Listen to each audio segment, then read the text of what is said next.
Hi, everybody. It's Josh Wilton, and welcome back to the Wilton Report. In this week's edition, we're doing a deep dive into the West Windsor and Plainsboro markets. If you haven't hit subscribe to the broadcast, please do so wherever you're listening or watching, and I'll see you back here in a second.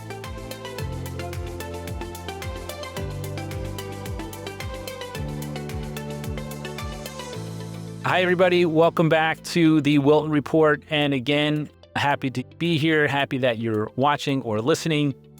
We are hosting a different type of seminar. If you've subscribed to this broadcast, you know that we like to do a lot of public-facing work because I think it's important just to be direct with the consumer.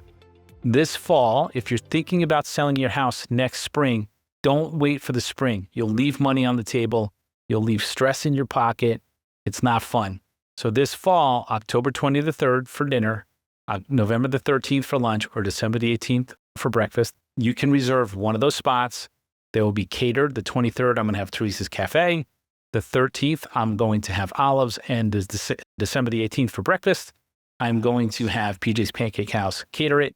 If you want to hold your seat, I'm limiting it to 10 or 12 people. 609-773-8054.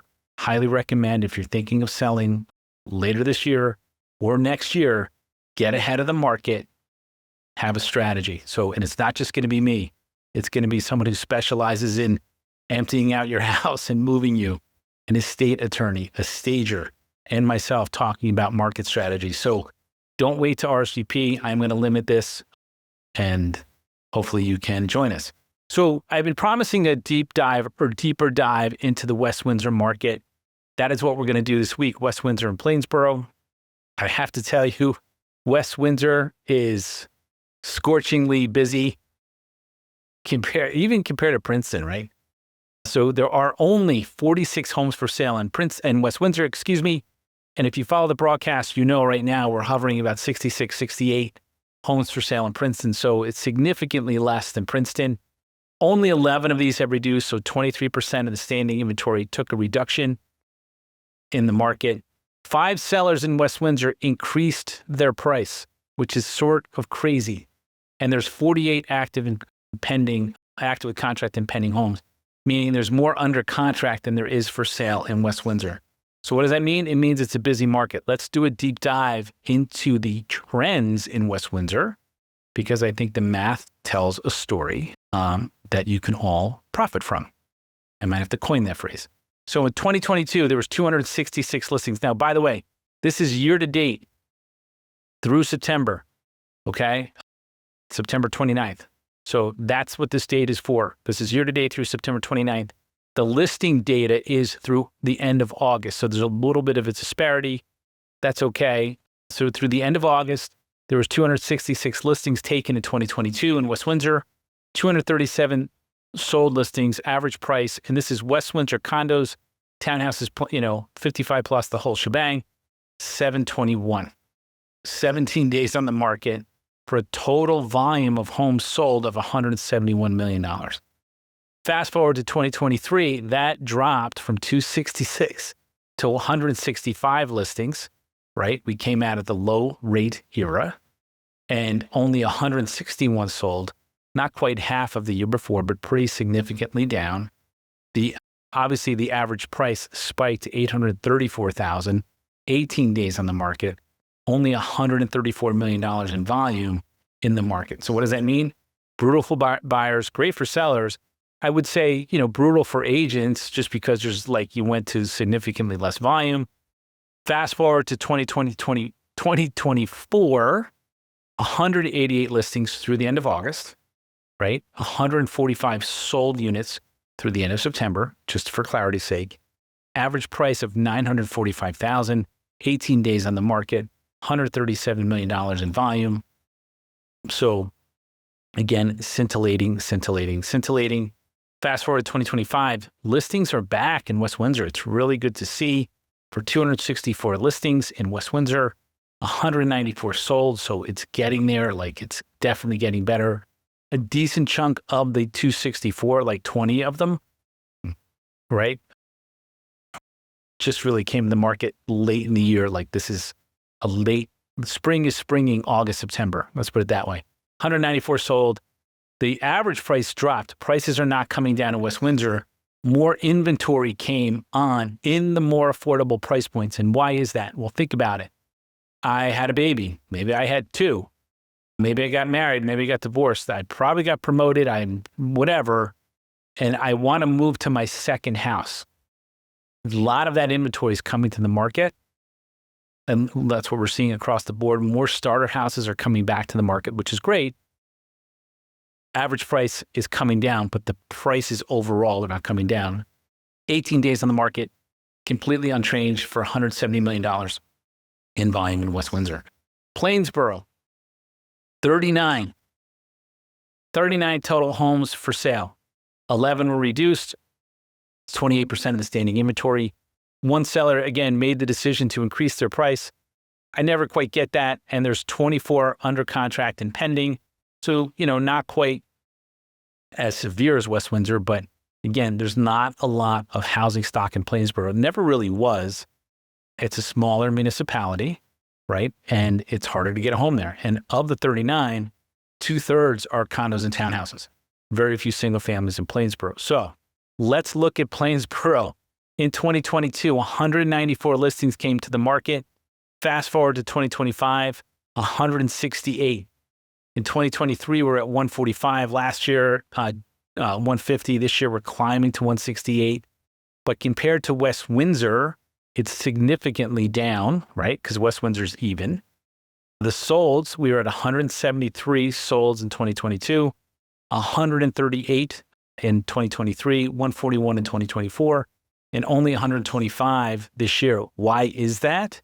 Late spring. A lot of the standing inventory literally just came to the market in the last probably 45 days. The average price went from $557 in 2022 to $721 in 2025. Days on market went from 11 to 17. I think we can call that statistically insignificant, right? Volume went from 97 million to 90 million. So Plainsboro, it's still tough to be a buyer. Again, fundamentals still apply to a seller. So again, I'm going to give you a case study. People seem to really like our case studies. This is literally how we at Queenston, for the most part, and the Wilton Group price properties. So if you wonder why we sell, right, on a 2-to-1 basis, the number of homes is the average real estate office, it's because we have better strategy, right? So this is an actual house that we made an offer on, the Wilton Group. I just want to walk you through the math. This is an active listing. You're not going to get the address. I'm sure you can figure it out. So the house, the market, is at $387 a square foot in this particular community. Nice community, and it's colonials and contemporary houses. Now, if you're a colonial owner in that neighborhood, right, the contemporaries are selling in the $400 a square foot range. So you're thinking, well, listen, that's selling. My house is just as good. No, because when you look at the colonials only, again, we covered this a few episodes ago with like-kind houses. Someone who's buying contemporary is not buying a colonial, just so you know. Don't debate me. I've brokered $2 billion in real estate in this market. You haven't. There's no debate. They won't. So again, the colonial buyer, the average colonial market is at $387 a square foot. The subject property, which shall be nameless, came on the market at $457 a square foot.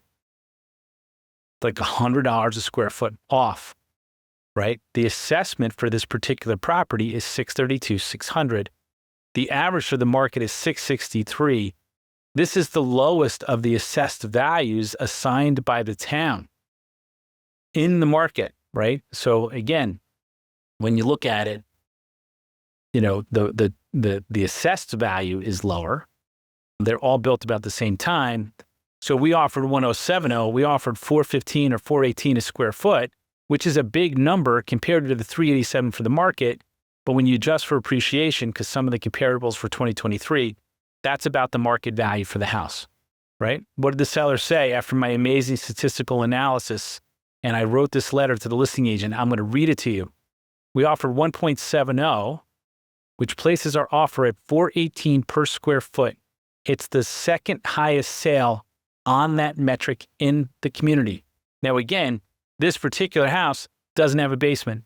The highest had a basement and a pool, right? This one doesn't have a basement. It has a basement, unfinished, doesn't have a pool. So the highest comparable, finished basement, awesome pool area, $458 a square foot. Okay, this one does not. And this is right before, I would say, the federal government's actions have sort of weakened the job market, right? And when the job report started getting a little bit thinner, right? And jobs are the key to the real estate market. I also said in this amazingly powerful email to the seller's associate, I said, the town has assigned this house's value of $632,600. This is the lowest of the assessed values of the colonials in the community. The other colonials sold at an average of 1.55 multiple of the assessment. We're offering 169. You're asking 185. The highest multiple was 176. Again, had the pool and the basement. So the town says, look, it's got a pool and a finished basement. The improved value of that lot is higher.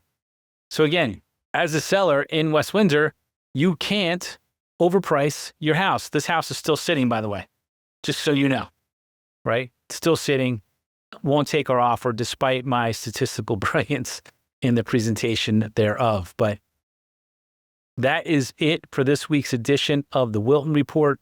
Wanted to do a little bit of a deeper dive into West Windsor and Plainsboro. Amazing markets, very busy. I would say as a buyer, be prepared to be in a bidding war. You need a good strategy for that. As a seller, again, if you overprice it and you don't do the prep work, you're going to sit. What's the prep work? Go back to the episode where we say the common mistakes sellers make. I'll link it in the bio of this episode. But that is it for this week's episode of the Wilton Report.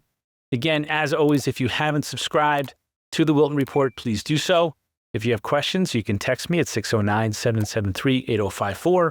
And if you'd like, please share this broadcast with anybody you know thinking of buying or selling in Mercer, Somerset, Middlesex, or Bucks County, PA. Just closed our first deal in Bucks County this morning.